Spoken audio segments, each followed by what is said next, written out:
Meu nome é Ivone Evans, e por muito tempo, senti que meu valor era medido em risadas contidas e olhares de pena. Cresci em um bairro afluente de Boston, onde minhas paixões eram julgadas insignificantes. Enquanto minha irmã, Sofia, trazia histórias de estágios em bancos e um futuro brilhante em finanças, eu chegava com as mãos sujas de farinha, a cabeça cheia de ideias sobre o ponto perfeito de um caramelo ou a química de um soufflé. Para eles, era como se eu falasse de um universo paralelo.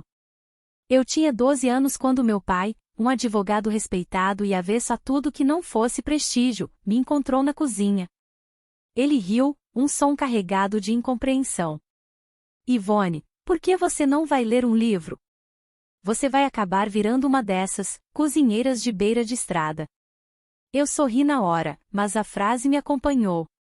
Sofia, sempre atenta para me diminuir, acrescentou, ela está sempre com cheiro de açúcar queimado, pai? Acho que ela prefere panelas a pessoas. A pontada foi certeira. Naquele momento, decidi que, se eu tinha um mundo próprio, eu o construiria em silêncio, e com o sabor que eu quisesse. Nossas reuniões de família eram desfiles de conquistas alheias. A Sofia foi promovida novamente. Vice-presidente assistente, ganhando $180 mil por ano, minha mãe anunciava, com um brilho nos olhos que nunca vi quando o assunto era eu. E aí, Ivone? Ainda naqueles seus bolinhos? A palavra bolinhos era proferida com um tom de desprezo. Eu me formei em ciências culinárias, com especialização em confeitaria avançada, e depois, iniciei meu mestrado em ciência dos alimentos, focando em texturas e sabores inovadores. Para mim, era a paixão que me impulsionava. Para eles, era uma desculpa para não arrumar um emprego de verdade e parar de sonhar. Lembro-me de um Natal particularmente gelado. Eu tinha 25 anos, no meio do meu mestrado, vivendo com uma bolsa de pesquisa de $28 mil por ano, que mal cobria meu aluguel apertado. Meus parentes trocavam presentes caros, joias reluzentes, bolsas de grife. Eu havia passado dias criando uma caixa de chocolates artesanais com sabores exóticos para minha avó, um presente feito com carinho. Quando ela abriu, minha prima Marta comentou, com um risinho que me atravessou como um espinho, ah, Ivone, você nunca muda.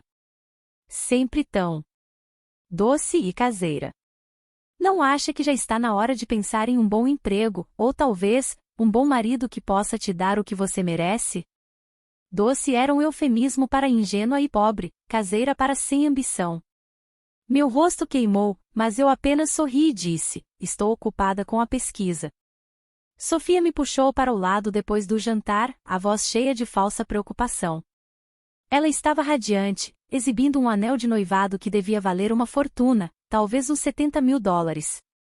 Ivone, honestamente, você precisa se esforçar mais. Por que você não tenta ser chefe em um grande restaurante? Sei lá, algo que dê dinheiro de verdade. Essa coisa de confeiteira é para quem não quer viver a vida. Ela fez um gesto vago com a mão, como se minha vida fosse um rascunho sem valor. Você está quase nos seus 30. As pessoas vão começar a pensar que você é, bom, estranha. E pior, uma fracassada com cheiro de bolo. Minha pesquisa é importante, Sofia, eu respondi, a voz mais firme do que eu esperava. Estou trabalhando em algo que pode mudar a forma como as pessoas pensam sobre comida e sustentabilidade. Ela bufou, revirando os olhos. Claro, Ivone. Continue se enganando. Ninguém se importa com seus bolinhos experimentais. O dinheiro é que move o mundo, Ivone, não o açúcar. Ela se virou e foi exibir o anel para o resto da família, deixando-me ali, com o eco de suas palavras me perfurando. Senti um frio na espinha, uma mistura de raiva, desamparo e uma profunda solidão. Naquele momento, a semente da vingança silenciosa começou a germinar. Não seria uma vingança de gritos, mas de resultados inquestionáveis, com o sabor da mais doce e inesperada vitória. Depois daquele Natal, algo se quebrou e se reconstruiu dentro de mim. A dor das humilhações tornou-se combustível, um forno ardente que transformava o amargo em algo potencialmente delicioso. Eu me fechei ainda mais no meu mundo de sabores e texturas. Terminei meu mestrado com louvor, mas não fiz questão de alardear. Recebi algumas ofertas de emprego de grandes confeitarias e laboratórios de alimentos, aceitei algumas, para criar mais experiência, mas eu sabia que queria construir algo do zero, algo que fosse inegavelmente meu, algo que gritasse minha existência sem que eu precisasse levantar a voz, algo que fosse saboreado, não apenas visto. Decidi me mudar para Nova York, um lugar onde a gastronomia fervilhava, mas onde eu poderia me misturar. Aluguei um apartamento minúsculo, com uma cozinha ainda menor, sem janelas para a rua. Meus pais desaprovaram, claro. Nova York? Por que não ficou perto de nós? Sua irmã vai casar em breve, minha mãe lamentou ao telefone, a voz com aquele tom de martírio. Parece que você está fugindo, Yvonne. Você não é como a Sofia, tão segura, tão realizada. Eu não corrigi. Talvez estivesse fugindo das expectativas sufocantes e da sombra de Sofia. Nos primeiros anos em Nova York, a luta foi constante. Fiz bicos como confeiteira autônoma para pequenos eventos, trabalhando em cafés à noite para pagar o aluguel. Nas madrugadas frias e apressadas, me dedicava ao meu projeto pessoal, uma linha de sobremesas gourmet com foco em ingredientes locais, sazonais e sustentáveis, utilizando técnicas de gastronomia molecular para realçar sabores e texturas. Eu via um vazio no mercado, doces que fossem tanto uma obra de arte quanto uma experiência consciente, e minha mente estava obcecada em preenchê-lo.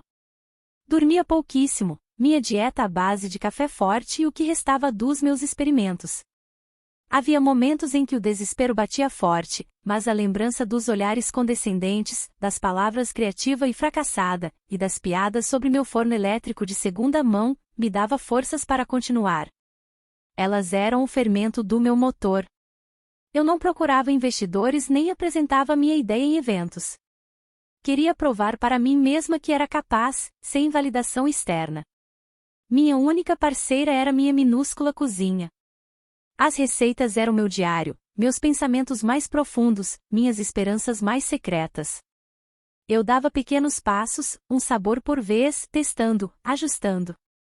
Era um trabalho solitário, mas a cada pequeno avanço, eu sentia uma satisfação pura, uma alegria silenciosa que nenhuma palavra de elogio da minha família jamais poderia me dar.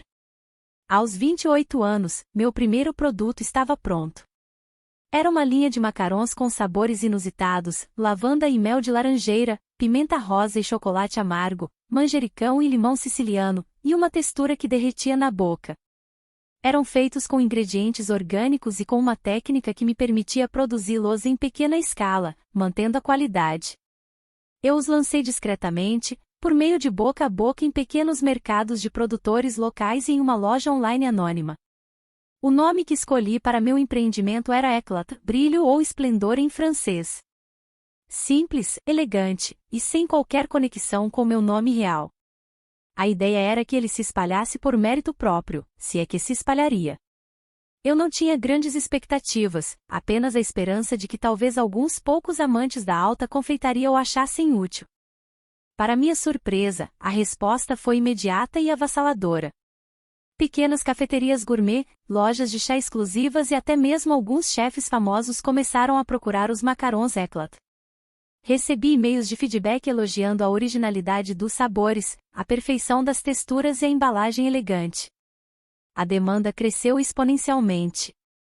Eu não conseguia dormir, trabalhando febrilmente para atender a todos os pedidos, para escalar a produção sem perder a qualidade, e para experimentar novos sabores.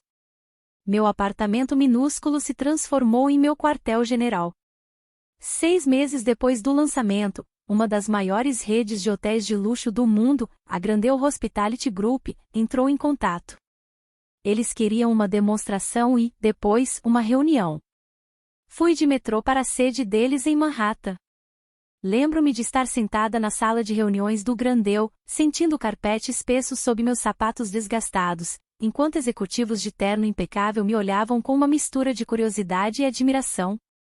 Eles não sabiam quem eu era. Para eles, eu era apenas Yvonne Evans, a mente por trás da Éclat. Yvonne, disse o CEO, uma mulher elegante, o que você criou aqui é revolucionário.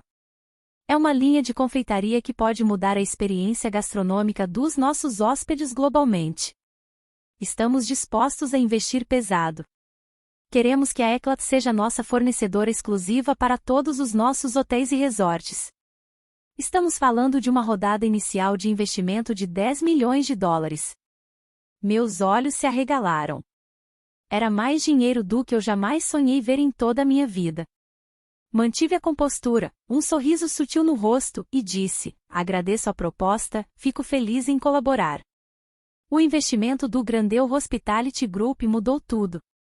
Contratei minha primeira equipe de confeiteiros e gestores, aluguei uma cozinha industrial moderna e um escritório de verdade, com janelas e uma vista espetacular para o horizonte de Nova York. A Eclat cresceu de forma explosiva. Em 2 anos, tínhamos centenas de clientes corporativos, incluindo algumas das maiores redes de hotéis e companhias aéreas. Assinamos contratos multimilionários, alguns na casa dos 75 milhões de dólares por ano. Minha empresa, ainda operando sob o nome Eclat Confeitaria Fina Inc., valia centenas de milhões de dólares. Aos 30 anos, eu era uma CEO. Minha vida, do lado de fora, permaneceu surpreendentemente a mesma. Eu ainda dirigia meu carro antigo de 2008. Não usava roupas de grife, preferia meus uniformes de chefe ou jeans confortáveis. Viajava de econômica. Eu não precisava provar nada para ninguém, especialmente para minha família. O sucesso estrondoso da Eclat era a minha resposta, e ele era silencioso, para eles, por enquanto. Ainda aparecia nos jantares de família, um ritual que eu mantinha não por eles, mas por uma parte de mim que ainda esperava que um dia eles me vissem de verdade. As perguntas continuavam as mesmas. Yvonne, você ainda está morando em Nova York? Por que não volta para casa? Você não vai a conferências, não fala com ninguém? Sua irmã está sempre viajando a negócios, fechando acordos importantes que valem milhões. Sofia, agora diretora executiva, sempre tinha uma história grandiosa de um grande negócio que ela fechou. Meu silêncio era interpretado como falta de conquistas, um vazio existencial. Lembro-me de um jantar de dia de ação de graças, o ponto de virada. Meu tio Robert, exibindo seu Rolex, se inclinou sobre a mesa. Então, Yvonne, ouvi dizer que você ainda está com seus docinhos. Consegue fazer aquele bolo de cenoura que a vovó adorava? Risadas ecoaram. Minha irmã acrescentou, com falsa preocupação: ó, tio, a Yvonne está em um nível muito elevado para bolos de cenoura. Ela trabalha com coisas diferentes que não dão dinheiro de verdade. Ela piscou para o marido, David. Eu apenas sorri, dei um gole na água e disse: talvez. Me traga a receita da vovó um dia, tio. Eu não devia explicações a ninguém. Com o tempo, os rumores sobre uma nova confeitaria de luxo que revolucionava o mercado em Nova York começaram a surgir nas conversas dos meus parentes. Eles não faziam a menor ideia de que essa empresa era minha. Minha mãe, certa vez, comentou com a vizinha: parece que Nova York é bom para chefes de luxo, não é? Aquela Eclat está crescendo muito. Dizem que os doces são servidos até em jatos particulares. Sua irmã, Sofia, está tentando fechar um negócio com eles, mas é difícil, eles são muito exclusivos. Sofia balançava a cabeça, concordando. Elas não sabiam que eu era a fundadora. O nome Eclat era conhecido, mas o rosto por trás dele, Yvonne Evans, era um mistério. Minhas vitórias eram minhas, e somente minhas. Não compartilhei a notícia quando a Eclat fechou um contrato de 85 milhões de dólares com uma grande companhia aérea. Nem quando nossa avaliação de mercado atingiu 600 milhões de dólares. Nem quando um conglomerado tentou nos comprar por $1 bilhão, e eu recusei. Qual seria o objetivo? Eles não acreditariam em mim, ou tentariam diminuir, dizer que foi sorte, que eu tive ajuda, que eu deveria ter me casado. Minha mãe diria que eu estava me gabando. Minha irmã diria que eu estava inventando. Eu aprendi a saborear minhas conquistas em particular. Minha equipe me respeitava, meus parceiros confiavam em mim. Isso era suficiente. Era o jantar de aniversário da mamãe. Eu cheguei no horário, vestindo um simples vestido azul. Minha mãe me recebeu com um abraço rápido, os olhos procurando por Sofia. Ivone, que bom que você veio. Sofia e David estão prestes a chegar. A família de David também virá. Era sempre assim, eu era o prólogo, Sofia a atração principal. A mesa estava posta. Risadas forçadas e conversas vazias preenchiam o espaço. Tios, tias, primos que mal conheciam meu nome, mas sabiam tudo sobre a carreira de Sofia. Eu me sentei em meu lugar, ouvindo as histórias de sucesso alheio. Sofia e David chegaram logo depois, junto com Jonas e Marisa. David era muito querido pela minha família. Marisa, mãe de David, era uma mulher muito elegante, e Jonas era um homem de poucas palavras, sério, mas muito respeitado. Ele era a personificação do sucesso que minha família tanto valorizava. Os pratos começaram a ser servidos. Então Jonas, irmão de David, se inclinou sobre a mesa para meu pai. Senhor Evans, preciso de sua opinião. Estávamos fechando um grande negócio esta semana. Conhece a Eclat Confeitaria Fina? É uma empresa de confeitaria de luxo que está revolucionando o mercado. As criações deles são incomparáveis, servidas nos hotéis mais exclusivos e em jatos particulares. A fundadora, uma mulher incrivelmente talentosa, manteve a empresa privada por anos, resistiu a ofertas bilionárias. Rumores dizem que ela recusou uma oferta de $1 bilhão ano passado. Eu, inclusive, estou tentando uma parceria de longo prazo com eles. Ela é uma gênia. Não é muito de aparecer, mas o trabalho dela é inegável, e o valor de mercado atual da empresa é estimado em mais de $1 bilhão.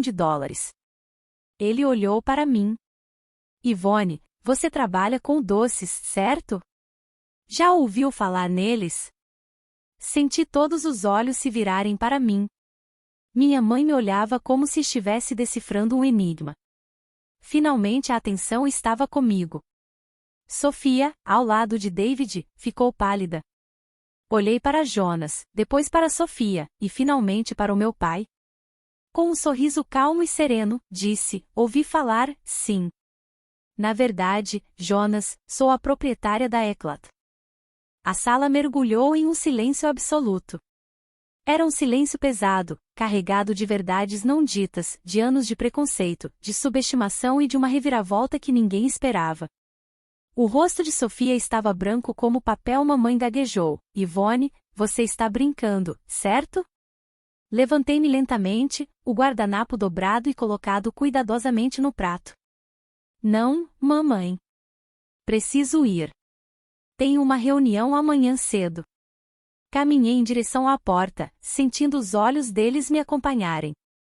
As mesmas pessoas que passaram anos me ignorando, agora estavam desesperadas para me redefinir. Mas eu não estava ali para ajudá-los. Entrei no meu carro antigo, o mesmo carro que era motivo de tantas piadas. O motor ligou suavemente. Sentei ali por um momento, as mãos no volante. As luzes da casa dos meus pais brilhavam no espelho retrovisor. Sofia provavelmente estava tentando criar uma nova narrativa, uma que a mantivesse como a protagonista. Mas desta vez, a caneta estava em minhas mãos. Não me importava se eles acreditavam ou não. A validação que eu buscava não vinha deles. Nunca veio. Vinha de cada receita que aperfeiçoei, de cada funcionário que contratei, de cada desafio que superei. O momento da revelação não foi planejado, mas quando ele veio, foi como uma maré, implacável e inegável, lavando anos de dor e ressentimento. Não precisei de um microfone. A verdade só precisou de um momento. E ela fez o resto. Dirigi para o aeroporto, as janelas abertas, o ar frio de Boston na minha pele. Havia uma liberdade em não precisar mais me explicar, uma paz profunda em finalmente deixar para trás o peso de uma sala que nunca foi construída para mim. Mais tarde, recebi uma mensagem de Jonas, o irmão de David. Ivone, sinto muito se causei algum constrangimento esta noite. Eu realmente admiro o que você construiu. Isso é incrível. Gostaria de conversar mais com você. Olhei para a mensagem por um longo tempo. Respondi, não se preocupe, Jonas. Foi libertador. Vamos marcar uma reunião, ele leu instantaneamente. Claro, me diga o dia, que eu marcarei. Isso foi o suficiente. Deitei na minha cama horas depois, o teto acima de mim uma tela silenciosa para minhas memórias. Lembrei de quando eu tinha 10 anos, desenhando novos sabores enquanto minha irmã era elogiada por tirar notas perfeitas. Lembrei das vezes em que minhas criações eram consideradas boas demais para serem minhas. Pequenas feridas, que ao longo dos anos, me fizeram sangrar em lugares que ninguém via. Mas hoje, eu não sangrava mais. Eu voava. Na manhã seguinte, uma mensagem de texto do meu pai: por que você nunca nos contou sobre a sua empresa, Ivone? É verdade o que Jonas disse? Que vale bilhões? Eu não respondi. Nem tudo precisa ser uma confrontação. Às vezes, o movimento mais poderoso é não se explicar, é sair do palco no meio da apresentação e deixar o público lidar com seu próprio silêncio. Por anos, pensei que meu único valor vinha de provar que eles estavam errados. Agora, sei melhor. Meu valor não é construído no reconhecimento deles. Nunca foi. Ele vive em cada receita que aperfeiçoei em uma cozinha apertada quando ninguém acreditava em mim. Ele vive em cada equipe que construí, cada decisão que tomei, cada risco que corri quando o fracasso parecia a única certeza.